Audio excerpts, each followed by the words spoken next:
Notre prochaine présentation se porte sur la mise à jour sur l'épaississement endométrial asymptomatique chez les femmes ménopausées par Dr Claudel Brault, qui a joint récemment l'équipe du Centre hospitalier affilié universitaire de Trois-Rivières. Elle vise à mettre sur pied des cliniques surspécialisées et est fière d'apporter cette expertise en Mauricie. Elle a un intérêt particulier pour la survie post-cancer et pour les patientes atteintes d'insuffisance ovarienne prématurée. Fait que je laisse la parole à Dr Brault. Merci. Donc, bon matin tout le monde. Merci pour l'introduction, puis aussi pour l'invitation à la SOGC. Donc, j'ai la lourde tâche ce matin, juste avant le dîner, de rendre l'épaississement endométrial excitant. Donc, ça m'a forcé à être créative. Je vous ai créé des cas qui vont être pertinents pour la clinique. On va toucher des sujets connexes aussi. Donc, ça sera pas trop ardu, inquiétez-vous pas. La plupart des choses intelligentes sont déjà écrites sur les slides, donc ça va juste écouter et on va passer à travers les cas ensemble. Donc, on a déjà fait la reconnaissance du territoire. Voici mes déclarations d'intérêt qui n'ont aucun lien avec la présentation ce matin. Puis, les objectifs d'apprentissage là, qui sont très simples. Donc, juste une réflexion intéressante en commençant, qu'on parle beaucoup de femmes, de patientes, mais en fait, la gynécologie et la ménopause affectent toutes les personnes qui ont des ovaires. Donc, on a très peu de données là, pour les gens qui appartiennent à la diversité de genre et j'espère qu'on en aura plus au courant des prochaines années pour mieux accompagner cette population. Donc, pourquoi ce sujet? Parce que je peux deviner qu'il n'y a personne qui a demandé d'avoir ce sujet-là aujourd'hui, probablement. C'est en fait qu'il y a des nouvelles lignes directrices qui ont été publiées juste cet été, qui étaient une mise à jour, là, dans le fond, de 2018. La SOGC a quand même réussi à faire un document de 16 pages sur un sujet qui est quand même relativement simple. Donc, je vous ai mis... Je vous ai mis ici les encadrés, là, je ne vous les lirai pas, c'est juste pour que vous les ayez dans la présentation. Je vous avoue qu'il y a une zone grise que malheureusement, je ne pourrai pas éclaircir ce matin. Je vous explique. En fait, comme vous voyez au numéro 1, on parle de faire des investigations, qu'en fait, il n'y a aucune investigation qui est nécessaire lorsque l'épaisseur de l'endomètre est moins de 11 mm. Donc, on est gynécologue, on n'est pas mathématicien, puis il y a quelques petites coquilles par rapport aux signes plus grands, plus petits, égal ou. Et donc, le 11 mm tombe un peu dans une ligne, dans une zone grise, parce que pour avoir lu le guideline 15 fois, il y a quelques petites discordances dans le texte. Donc, j'ai parlé à Dr Bouteau, qui est la seule contributrice québécoise, et on a écrit au groupe de travail. J'ai malheureusement pas la réponse. Donc, si on compare aux lignes directrices de 2018, le 11 mm faisait en fait partie du groupe réassurance et non investigation. C'était pas nécessairement l'intention du groupe de travail de changer le seuil d'investigation, mais quand on lit le texte, en fait, on devrait être assuré à moins de 11 mm, donc 10 ou moins, et techniquement faire des investigations à 11 mm et plus. Je vous démontre, là. Vous voyez ici au numéro 2, ça veut dire il y a lieu de prélever un échantillon du tissu endométrial ou d'orienter la patiente en gynéco et de subir d'autres investigations en présence d'une épaisseur supérieure à 11 mm, d'où un peu la zone grise là, que j'ai pas la réponse. Sinon, pour ce qui est de l'épaississement endométrial, ça c'est concordant là, pendant tout le texte qu'on parle de plus de 5 mm. Puis de façon très intéressante, là, ils nous ont proposé un algorithme qu'on va commencer à utiliser ensemble ce matin. Puis encore une fois, comme vous voyez, d'un côté, il y avait moins de 11, de l'autre côté, c'était plus de 11, donc le 11 qui n'était pas vraiment représenté. Mais si on se base techniquement sur ce qui est écrit, 11 ou plus devrait nécessiter des investigations. Donc, notre premier cas, patient de 51 ans, G1P1, qui a eu un scan pour diverticulite. Le radiologiste a mentionné un endomètre possiblement épaissi, a suggéré une échographie. Puis, dans le fond, on a eu un endomètre à 13 mm, donc elle est référée en gynécologie. Elle est très anxieuse de 1 à l'idée d'avoir une biopsie et de 2 d'avoir un risque de cancer de l'endomètre sous-jacent. Donc, la première étape, en fait, c'est d'évaluer est-ce que les lignes directrices s'appliquent à cette patiente. Puis, c'est très simple pour s'en souvenir. Dans le fond, c'est le titre du guideline. OK? Donc, est-ce que c'est épaissi de 1? Donc, on parle plus de 5 mm ou 6 et plus, dépendamment comment vous voulez voir ça. Il faut que ce soit fait par échographie endovaginale que ce soit mesuré en coupe sagittale sur la ligne médiane. Donc, pas en transabdo, pas en transverse. Malheureusement, comme on va parler de découverte fortuite, ça n'aura pas nécessairement été spécifié sur la demande d'échographie de le faire par voie endovaginale. J'ai pas de bonne réponse à vous dire de qu'est-ce qu'il faut faire si l'écho a été juste fait en transabdo. Si vous êtes à l'aise ou que les images sont disponibles, vous pouvez essayer d'aller réviser, voir est-ce qu'on considère que la mesure est adéquate ou pas. Mais techniquement, by the book, ça devrait être en endovaginal. Donc, vous pourriez peut-être demander une échographie endovaginale en parallèle d'une consultation gynéco ou laisser la discussion au gynécologue si vous n'êtes pas certain. Asymptomatique, c'est bien simple, ça veut dire absence de saignement. Donc, ce qui veut dire découverte fortuite là, de l'épaisseur de l'endomètre. Donc, ça remet en question aussi qu'à chaque fois qu'on demande des tests, on devrait quand même se poser la question sur la pertinence puis la possibilité de découverte fortuite qui peuvent mener à de l'anxiété, des références, des tests supplémentaires qui sont pas nécessairement toujours utiles. Et post-ménopause, donc on parle de plus de 12 mois d'aménorrhée, ce qui est un diagnostic clinique. Donc, voici à quoi ça ressemble une échographie endovaginale. On voit à gauche que c'est épaissi, à droite que c'est très mince. Et ce que ce n'est pas, en fait, ces guidelines-ci, préménopause, périménopause, présence de saignement, échographie transabdominale. Donc, on continue à questionner notre patiente. Est-ce qu'elle est ménopausée? Oui, elle nous dit que ses dernières menstruations étaient il y a 2 ans.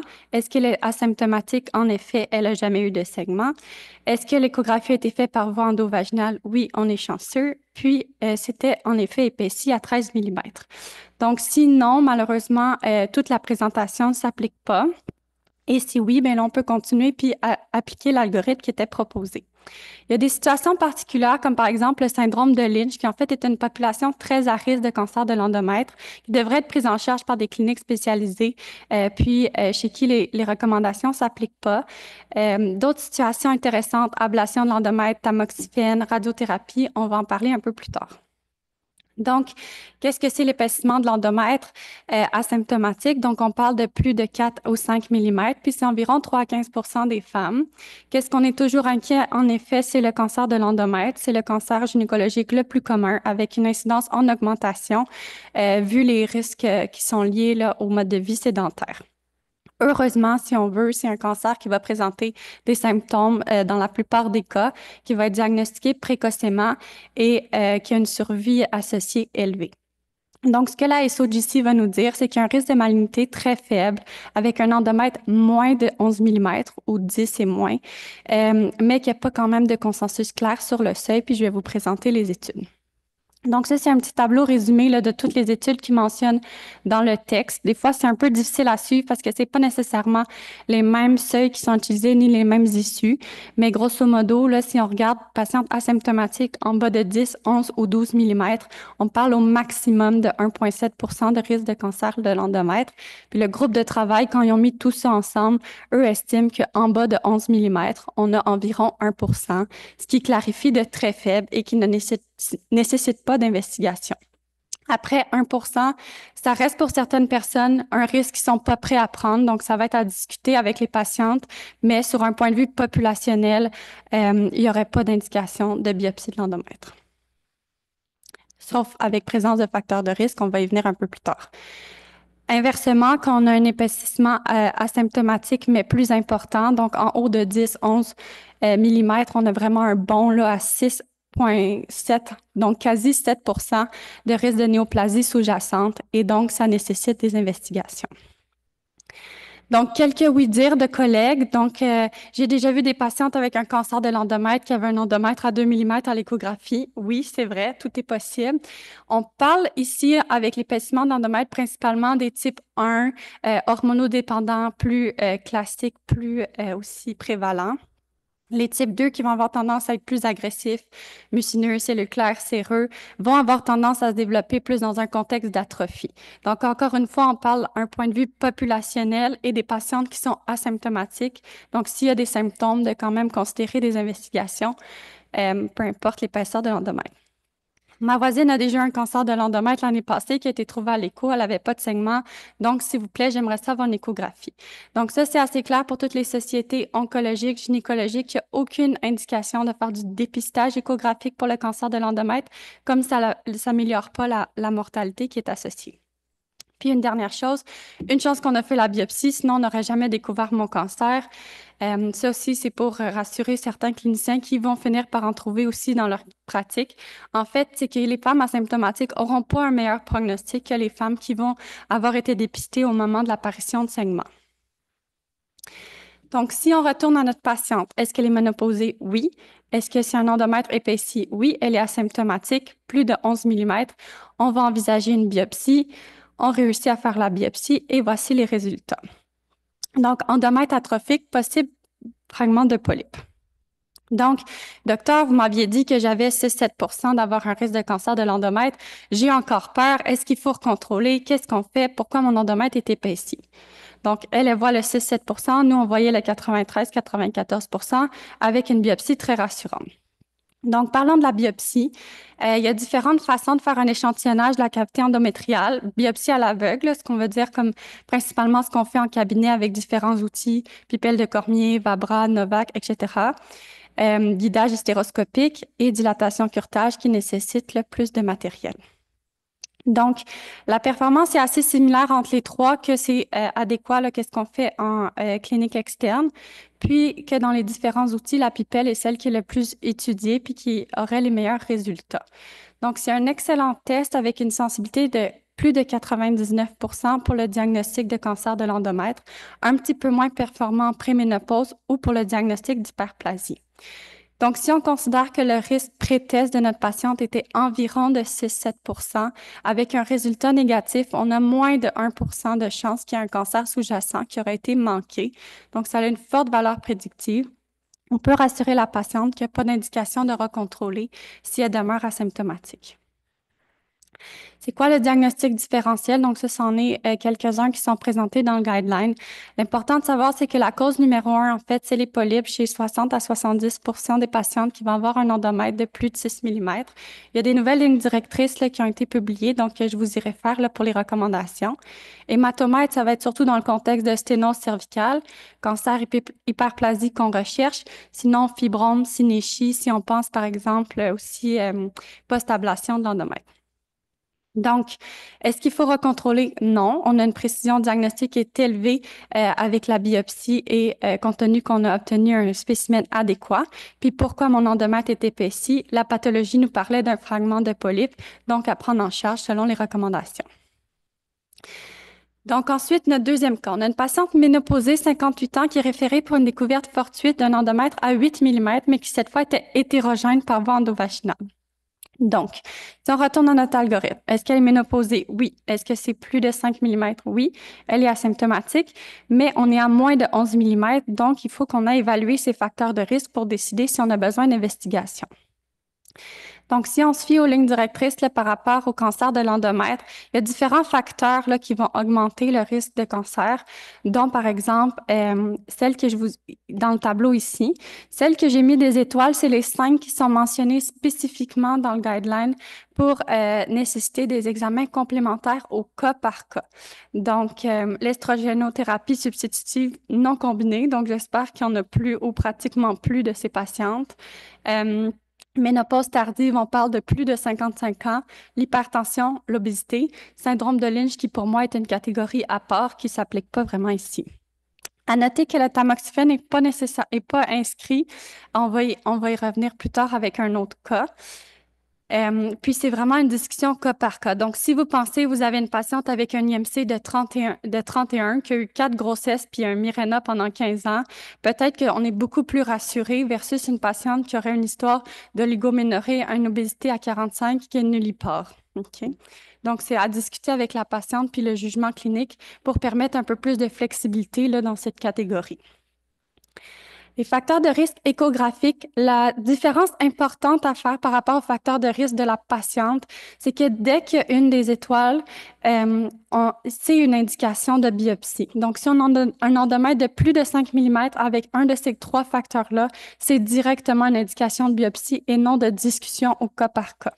Pour les gens ici qui font de l'échographie, je m'inclus moi-même, il faut faire un effort de de documenter ces trouvailles-là aussi, ce qui n'est pas toujours le cas. Justement, quand on est dans cette zone grise-là pour aider les cliniciens à prendre la décision, est-ce qu'on a besoin ou pas de faire des investigations? Donc, les trois importants à retenir, c'est est-ce que c'est hétérogène, est-ce qu'il y a du liquide particulier, puis est-ce que c'est hypervascularisé? Donc, si on parle de vascularisation, ça veut dire que tous vos examens devraient quand même comporter l'évaluation Doppler de l'échographie en endovaginal. Donc, si on continue pour notre cas, on avait un endomètre à 8 mm. On questionne la patiente. Elle a une oligoménorrhée, elle fume, elle a une hypertension contrôlée, IMC à 32. Donc, quand même 2 des 5 facteurs qui étaient présentés. Puis, un endomètre hétérogène. Donc, on a notre indication de biopsie. Vous allez voir où je veux en venir. Patiente qui est nullipare, qui a eu un libre dans la quarantaine. Donc, une sténose du col. Donc, quelques petits trucs là, intéressants qui sont mentionnés par rapport aux biopsies difficiles. J'ai essayé de faire un peu une compilation là, de tous les petits trucs que j'ai récupérés de différents patrons. Puis je vous invite à les partager avec nous aussi si vous en avez d'autres dans la séance de questions à la suite. Donc, vous allez voir là, on reprend notre patiente, multiples tentatives, PODI, Osfinder, dilatateur. Très peu de spécimens qui est collecté. On n'est même pas certain si on est rentré dans la cavité. Donc, quand même à garder en tête que c'est pas un examen qui est parfait. On peut avoir jusqu'à 7% d'échecs ou même si on réussit à avoir un spécimen, 15% des spécimens qui vont être inadéquats, surtout chez ces patientes-là, justement, ménopausées. Donc, des biopsies difficiles. Voici un petit peu là ce à quoi on peut penser pour s'aider. Donc, on veut toujours s'assurer d'avoir une indication, mais encore plus chez ces patientes-là, parce qu'on va poser plus de gestes. Donc, c'est des interventions qui ont des risques faibles, mais qui sont non nuls, puis qui vont souvent être augmentées chez cette population. Donc, assurez-vous là, de bel et bien avoir une indication là, avant de continuer. L'analgésie de la patiente, c'est très, très important. Puis malheureusement, c'est souvent sous-estimé là, dans la pratique, surtout dû à des contraintes de temps ou d'organisation de clinique. S'il y a des patientes post-ménopause qui sont pas actives sexuellement, qui ont de l'atrophie sévère, ça peut valoir la peine d'appliquer de la crème de xylocaïne, de la EMLA. Laissez-le agir 15-30 minutes. Allez voir une autre patiente pendant ce temps-là. Revenez plus tard. Ou sinon, pour faciliter la dilatation, faire un bloc cervical, paracervical ou au moins de la xylocaïne en spray là, qui peut prendre 2 à 3 minutes à agir et non 2-3 minutes de gynécologue qui est à peu près 20 secondes. Puis, traiter l'atrophie, la maladie vulvaire. Donc, oui, on veut avoir un échantillon, mais il n'y a pas nécessairement toujours d'urgence que ce soit fait exactement cette journée-là. Vous pouvez la traiter 2, 3, 4 semaines, assurer un suivi rapproché pour essayer de faciliter l'examen. Donc, en fait, la photo, c'était une patiente de 80 ans qu'on suivait à la clinique de maladies vulvaires pour un lichen scléreux très avancé, comme vous voyez. Puis, au suivi, nous a mentionné qu'elle avait des saignements. Donc, elle est symptomatique, là, c'est pas tout à fait dans les lignes directrices, mais comme c'était une biopsie très difficile, on a procédé à une échographie, puis son endomètre était épaissi à 21 mm. Donc, on est allé au bloc opératoire pour faire une liste de synéchie vulvaire, obtenir le spécimen, puis finalement, elle avait bel et bien un cancer de l'endomètre. Donc, quelques petits trucs aussi pour optimiser la dilatation cervicale. La pince de PODI, on va généralement l'appliquer sur la lèvre antérieure, mais ça peut être utile de l'appliquer sur la lèvre postérieure du col si on a des utérus plus rétroversés. L'Osfinder ou la pipelle, on peut leur donner une courbe aussi de façon stérile là, dans l'emballage. Le but étant au final, d'essayer d'horizontaliser l'utérus, ça peut être fait en remplissant la vessie. Si vous avez accès à l'échographie, si vous avez une paire de mains supplémentaires pour vous aider, ça peut être utile aussi, sauver là, des délais et des demandes au bloc opératoire. Un autre truc intéressant qui m'a sauvé quelques fois aussi, c'est que vous pouvez prendre une pince Boseman avec une aiguille de 16 ou 18 que vous allez orienter avec l'angulation que vous pensez que le col a. Ça, c'est quand il y a une fine couche de peau qui recouvre l'os externe puis que vous savez même pas en fait où est l'os externe puis où faire la dilatation, juste pour utiliser l'aiguille pour percer cette petite membrane-là. Souvent, ça fait pas mal aux patientes puis ensuite, ça vous permet de savoir où faire la dilatation puis ça se fait en clinique externe, fait que c'est quand même assez intéressant. Sinon, un mini-lip, je l'ai jamais fait personnellement, là, mais ça sera encore dans un cas où on n'arrive pas à avoir l'os externe juste pour faciliter ensuite la dilatation puis l'accès à la cavité. Connaître les paramètres utérins. Vous avez une échographie, utilisez-la. C'est quoi la grosseur de l'utérus? C'est quoi l'orientation? Profitez-en. Donc, si vous avez une hystérométrie à 5 cm, mais c'est seule la grosseur de l'utérus à l'échographie, essayez pas d'aller plus loin, acharnez-vous pas, vous êtes probablement à la bonne place. Puis sinon, les autres options qui sont proposées dans le guideline, l'hystérosono, honnêtement, si on n'est pas capable de passer la pipette, j'ai de la misère à savoir comment on va faire une hystérosono, puis ça nous aidera pas à obtenir un spécimen pathologique. L'hystéroscopie diagnostique, on va y revenir, dilatation, curetage. Sinon, il propose aussi une surveillance accrue par un contrôle échographique dans 4 mois, ce qui est assez aléatoire, là, le 4 mois, mais en fait, c'est pour s'assurer qu'il y a quand même un diagnostic qui n'est pas trop retardé. Le misoprostol, donc, il n'y a pas d'intérêt pour une biopsie ou pour ou l'insertion du stérilet dans la littérature, mais ça peut aider pour l'hystéroscopie. Donc, si on est rendu à cette étape-là, ça peut valoir la peine de l'essayer pour diminuer la durée et le nombre de dilatateurs essayés. Il parle aussi de vasopressine qui pourrait aider à diminuer la force lors de la dilatation. Juste faire attention de ne pas oublier les risques cardiovasculaires associés, surtout si vous êtes seul dans un contexte plus de clinique externe là, versus au bloc opératoire. Puis pour l'hystéroscopie, donc différentes techniques. Avec l'hystéroscope 3 mm en vaginoscopie, généralement, on va quand même être capable de trouver le trajet avec ou sans une podie sur la lèvre antérieure. Sinon, le truc que les lignes directrices proposent, c'est avec un hystéroscope opératoire, donc 5 mm, ce qui nous permet d'avoir un instrument, puis avec des ciseaux, une micro-pince, de faire une ouverture là, tranquillement du canal endocervical. Donc, si on revient à notre patiente, elle était ménopausée avec un épaississement qui nécessitait des investigations. Finalement, on est allé en hystéroscopie sous sédation, bloc paracervical, en vaginoscopie. On a réussi à entrer dans la cavité. Tant qu'à vous être donné tout ce mal-là, faites attention d'être sûr que vous ne récupérez pas juste le liquide de votre hystéroscopie, puis allez faire plusieurs échantillons pour être sûr d'avoir des cellules puis un spécimen adéquat. Finalement, la patiente avait une hyperplasie avec atypie, donc il y avait vraiment raison de s'acharner un peu plus pour avoir un spécimen. Cas numéro 3. Donc, patiente de 55 ans, ménopausée depuis 3 ans avec des symptômes vasomoteurs qui souhaite débuter de l'hormonothérapie, mais qui est inquiète par rapport au risque de cancer de l'endomètre. Elle veut discuter de l'hormonothérapie avec vous. Donc, qu'est-ce que les lignes directrices nous disent? C'est que l'hormonothérapie prise sous forme de traitement combiné, donc avec une protection endométriale continue. Il ne parle pas vraiment beaucoup du cyclique, mais il y a peu d'intérêt de toute façon dans la population ménopausée qui n'augmente pas le risque de cancer de l'endomètre. Donc, par exemple, le Y qui présente avait une diminution non significative, mais quand même une tendance à la baisse là, du risque de cancer de l'endomètre. Puis, on se rappelle que c'était des estrogènes équins conjugués.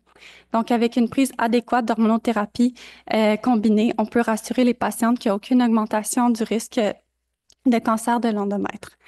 Moi, une chose que j'ai appris en fait en lisant le guideline, puis qui est quand même nouveau par rapport aux dernières, c'était qu'en fait l'hormonothérapie n'augmente pas l'épaisseur de l'endomètre de façon significative, donc moins de 1 mm d'augmentation et moins de 1% d'augmentation du risque d'hyperplasie.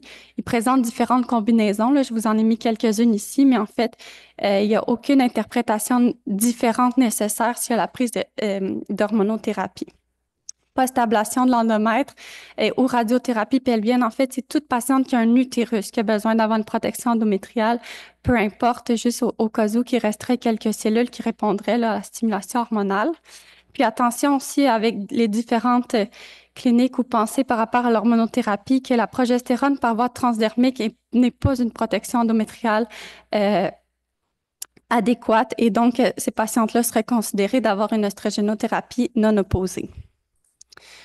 Il parle aussi des autres outils qu'on a par rapport au traitement de la ménopause, syndrome génito-urinaire, qu'en fait, comme vous voyez, il n'y a aucun effet ni sur l'épaisseur de l'endomètre, ni sur le risque d'hyperplasie. Le seul qui augmenterait potentiellement un petit peu, c'est l'ospémifène, mais on parle quand même de moins de 1 mm, ce qui n'a aucune signification clinique. Donc, on peut réassurer la patiente qu'il n'y a pas d'indication de biopsie ni d'échographie avant l'initiation du traitement, puis vous lui prescrivez là, un traitement combiné, là, la totale, on se rappelle qu'il n'y a aucun problème de combiner de l'hormonothérapie systémique avec l'hormonothérapie locale. au suivi, elle est très satisfaite, ses symptômes sont résolus, elle n'a pas présenté de saignement. Vous la revoyez l'année d'après, puis là, elle a commencé à avoir des saignements minimes.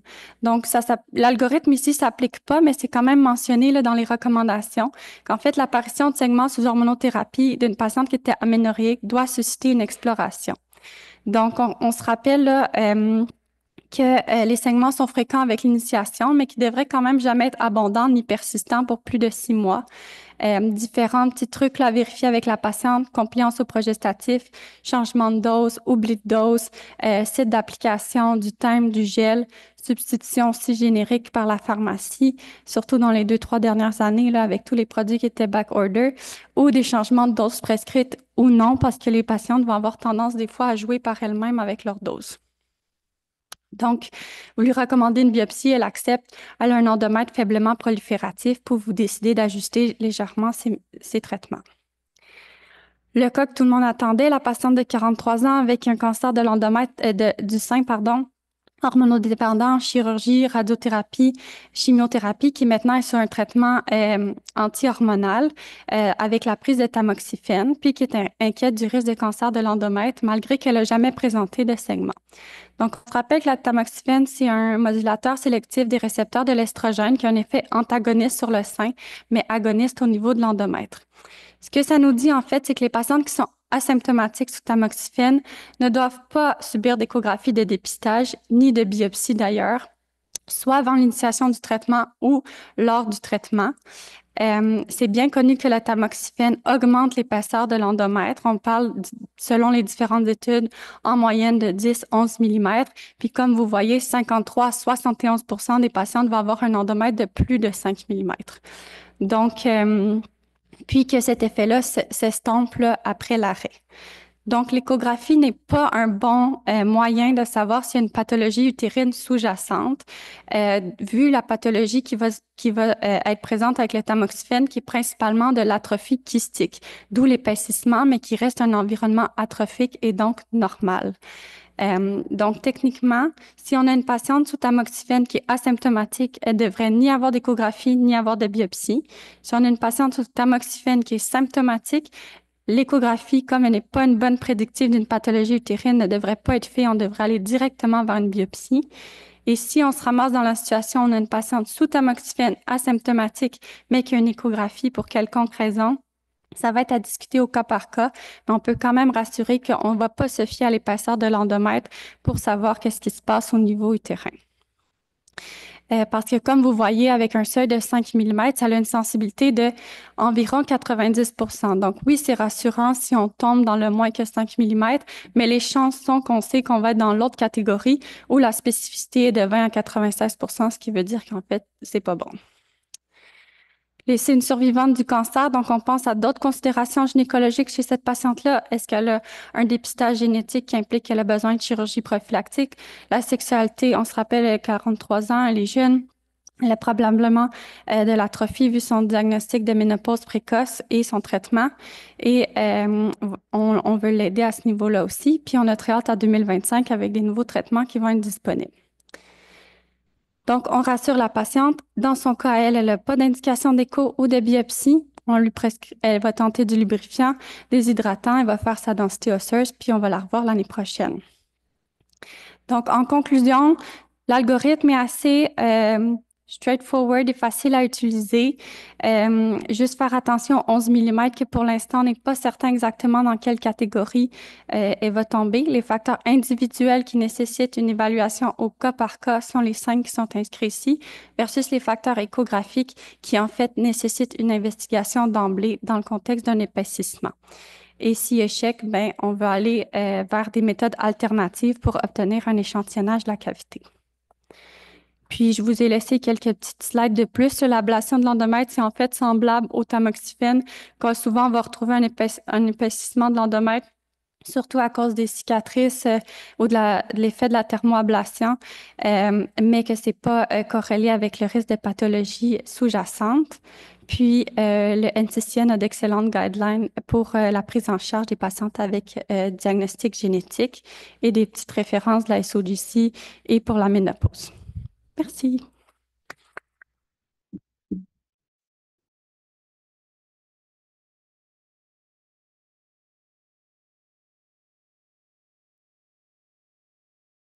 Merci pour la présentation. Petite question. Moi, j'avais la notion que quand chez les femmes ménopausées, on trouve un polype à la biopsie l'endomètre, on devrait le retirer, mais ça arrive souvent qu'à la biopsie, polype dans l'endomètre probable ou fragment de polype. Donc, est-ce que vous recommandez, même si la patiente est asymptomatique, d'aller en hystéroscopie pour retirer le polype s'il y en a un? J'ai pas relu, j'avoue, le nouveau guideline sur les polypes, là, mais il s'est mentionné là, OK. exactement qu'est-ce qu'il faut faire. Là. Fait que ça va être plus de se référer à ce document-là. Merci. Il y a 2 commentaires du chat. Fait qu'il y a quelqu'un qui a dit que le Pentrox fonctionne très bien. En plus, ils l'ont dit ça pendant qu'on parlait des biopsies de l'endomètre. Je pense qu'il y a une session aujourd'hui qui parle de ça. Ouais, fait que pour le Pentrox, là, c'est quelque chose que la patiente doit aller acheter là, à la pharmacie. Je pense qu'il s'inhale, puis c'est pour aider là, pour l'analgésie, un peu comme du Nitronox là, pour les tests un peu plus difficiles à faire. Là. La présentation sera aussi disponible sur le site. On va voir pourquoi elle n'est pas encore. Fait que par rapport à ça, on va voir ça. Il y a plusieurs questions dans la salle, fait qu'on va les prendre. Oui, bonjour, merci beaucoup. Juste élaborer un peu plus là, dans le contexte où des patients, parce qu'on a de plus en plus de patientes qui ont eu des ablations d'endomètre, puis qui sont rendues dans la cinquantaine. Puis là, ils ont des segments de la postménopause, puis on a une indication d'avoir un échantillon d'endomètre, mais c'est adhérent totalement, c'est impossible d'avoir quoi que ce soit. Alors, qu'est-ce que vous recommandez dans ces situations-là? Donc là, on parle de patientes qui ont des saignements, c'est ça? Oui, absolument. Il y a une indication de biopsie, là. Segment de postménopause, endomètre, impossible à atteindre. Donc, de ce que j'ai relu là, par rapport à l'ablation de l'endomètre, comme à l'échographie, probablement qu'on va avoir un épaississement et que il va y avoir des changements post-opératoires. Ça va pas vraiment nous aider plus par rapport à se rassurer ou pas de la présence d'une pathologie utérine. Donc, j'irais plus vers persister à avoir un échantillonnage de la cavité par hystéroscopie ou autre méthode là, pour vraiment se rassurer parce que l'échographie risque de pas nécessairement nous aider. Mais s'il n'y a aucune méthode qui fonctionne là, il n'y a rien à faire. Aucune autre méthode pour avoir un échantillon. Ben donc, on est pris avec l'échographie, qu'on sait ses limitations, puis on pourrait suivre là, pour s'assurer que ça s'épaissit pas avec le temps, mais quand même avec le risque qu'il y ait des synéchies puis une accumulation de liquide qui n'est pas nécessairement liée à une pathologie inquiétante. Là. Vous allez la suivre comment? Ça suivrait par échographie aux 6 mois. Ça veut dire qu'une patiente qui a déjà eu une ablation d'endomètre, qui a seulement de la postménopause, puis elle a un endomètre à 13 mm pour dire quelque chose, puis qu'on est impossible d'aller continuer à faire des échographies pour mesurer l'endomètre aux 6 mois, vous Ou à un savez? moment donné, de discuter selon ces facteurs de risque et qu'il y a une indication à aller retirer l'utérus, là, dépendamment à quel point on est inquiet ou pas. Là. Mais clairement que je la référais en gynéco, je discuterai avec des collègues, mais qu'elle tombe dans une zone très grise. Là.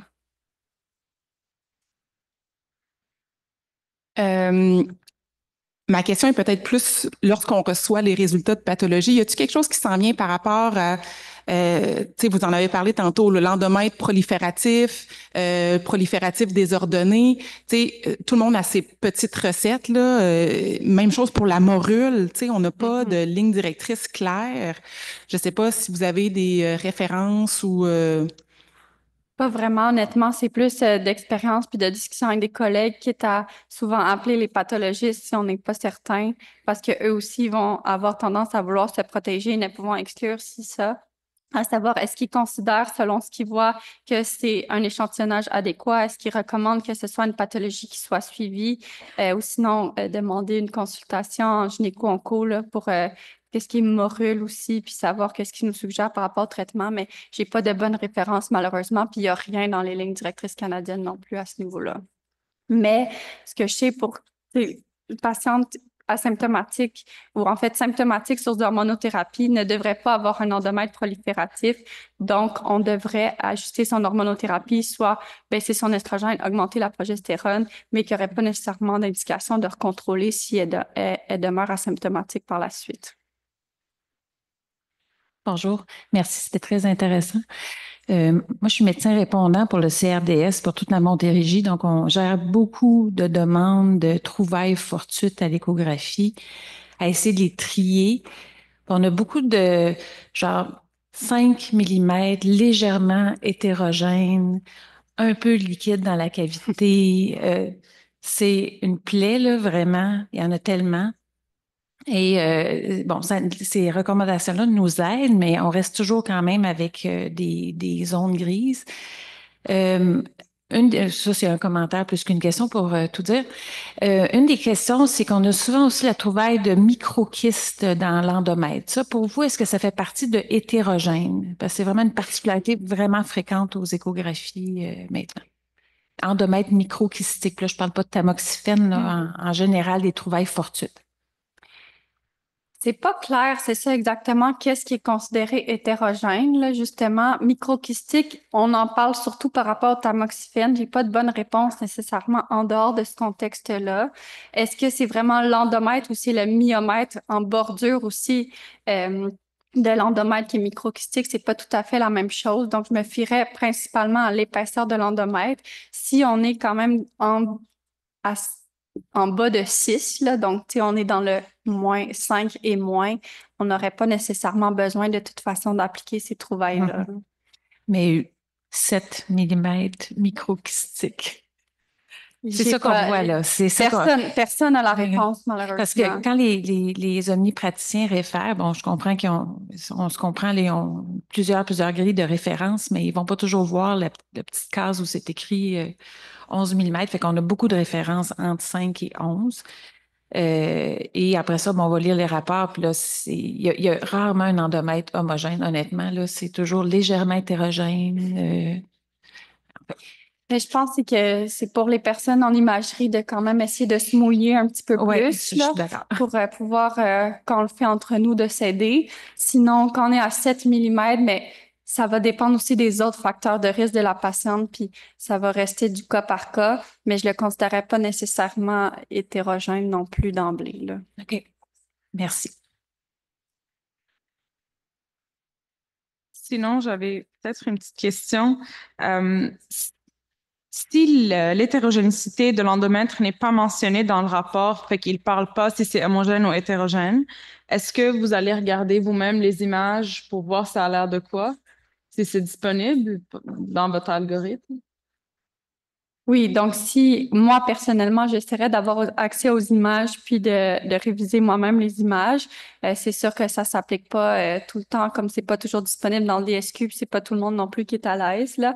Donc, ce qu'il faut faire, c'est de l'enseignement aux gens qui font les échographies pour que ce soit mentionné. On peut pas nécessairement assumer que c'est normal parce que ça n'a pas été mentionné, mais on va pas refaire non plus les échographies à tout le monde, là. Donc, ça fait partie des limites de l'échographie, malheureusement, là, le rapport qui nous est fourni, là. Je vois pas qu'il y a d'autres questions dans le chat. On va laisser encore une minute pour voir s'il y a quelqu'un d'autre qui a des questions dans la salle. Ou pas, c'est pas. Ou pas, c'est correct.